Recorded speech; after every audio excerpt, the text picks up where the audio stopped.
Struggling with low mock test score? Let's change that. Hi everyone, myself Akshit Tyagi. I am MBBS third year student in LLRM Medical College. I secured rank of 3056 in NEET 2022. Why mock tests are so important for any competitive examination? Because जो आपका paper आने वाला है वो उसी format को follow up करता है. लाइक 180 क्वेश्चंस आने वाले हैं 3 आवर्स के अंदर. Same goes with mock test of NEET. तो इससे फायदा क्या होता है? एक तो आप अपना टाइम मैनेजमेंट करना सीख पाते हैं, अप्रोच लेना सीख पाते हैं कि भाई पहले कौन सा सब्जेक्ट उठाना है, कौन सा नहीं उठाना, किसको करने आप पहले कंफर्टेबल हो, किसको करके आपको कॉन्फिडेंस आ रहा है नहीं आ रहा. ऑल्सो एंजाइटी बहुत लेवल तक कम करता है, स्ट्रेस कम करता है, क्योंकि एक बार आप हैबिचुअल हो जाते हो और आपके नंबर अच्छे आने लगते हैं मॉक टेस्ट के अंदर, तो बहुत सारे लोग थोड़े कंफर्ट जोन के अंदर आ जाते हैं. और इसके साथ साथ आप ये भी आइडेंटिफाई कर पाते हो कि आपकी वीकनेस स्ट्रेंथ क्या है. तो इसलिए मॉक टेस्ट की अहमियत बहुत ज़्यादा बढ़ती है किसी भी कॉम्पिटिशन एग्जामिनेशन के लिए. When to start giving mock test?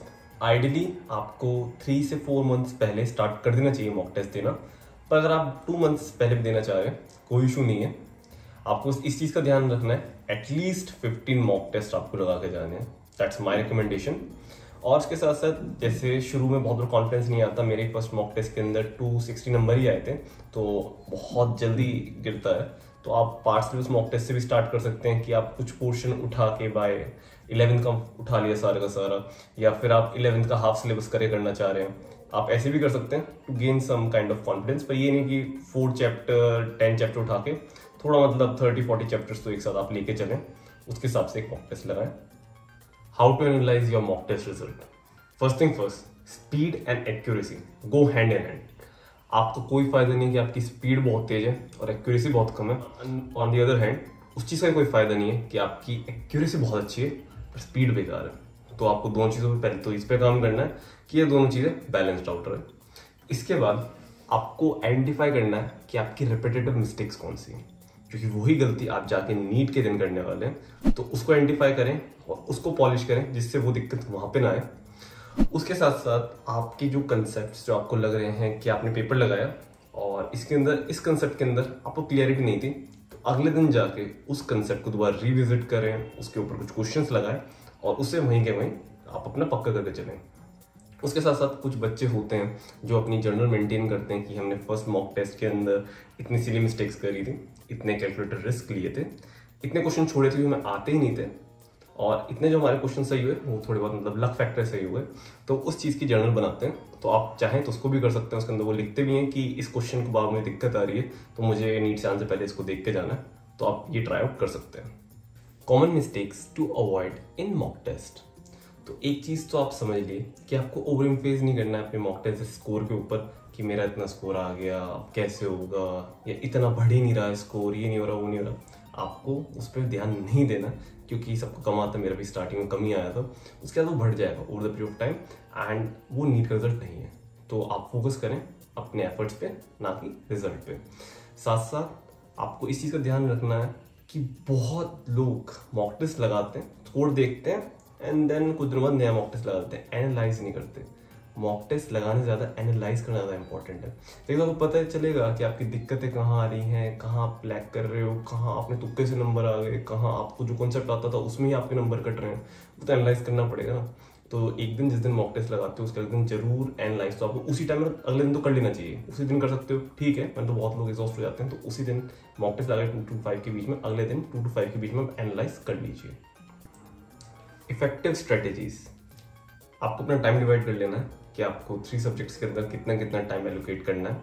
Like मुझे बायो में काफ़ी टाइम लगता था, तो I usually allocate 1 hour 10 minutes to do bio. इससे ऊपर अगर जाता था तो मैं छोड़ के अदर सब्जेक्ट्स पे शिफ्ट कर लेता था. पर मुझे जैसे बायो में टाइम लगता था तो उसको कॉम्पनसेट करने के लिए मैंने फिजिक्स में अपना टाइम कम कर लिया था फिर. तो इसका आप ध्यान रखें कि आपको जिस सब्जेक्ट जैसे कंफर्टेबल हो वैसे अरेंज करें.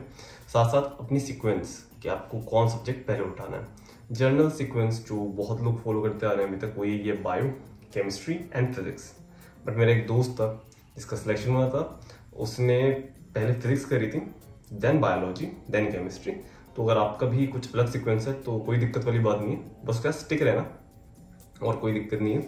साथ साथ जिस क्वेश्चन करने में आपको दिक्कत आ रही है उसमें हमेशा कोशिश करें कि एलिमिनेशन मेथड लगा लें. जो न्यूमेरिकल वाला है उसमें तो नहीं होगा, बट जो वैसे आज के क्वेश्चन आते हैं स्टेटमेंट बेस्ड, उसके अंदर कोशिश करें एलिमिनेशन मेथड यूज करने की, वरना कोशिश करा करें हमेशा कि कैलकुलेटेड रिस्क तो आप लें। क्योंकि रिसोर्सेज, तो इसके अंदर पहले सेशन तो मेरा ये रहेगा आपको कि अगर आप फिजिकली कहीं जाके आपके आसपास कोचिंग है वहाँ लगा सकते हैं, तो वो आपकी प्रायोरिटी होनी चाहिए कि वहाँ आप जरूर लगाएं।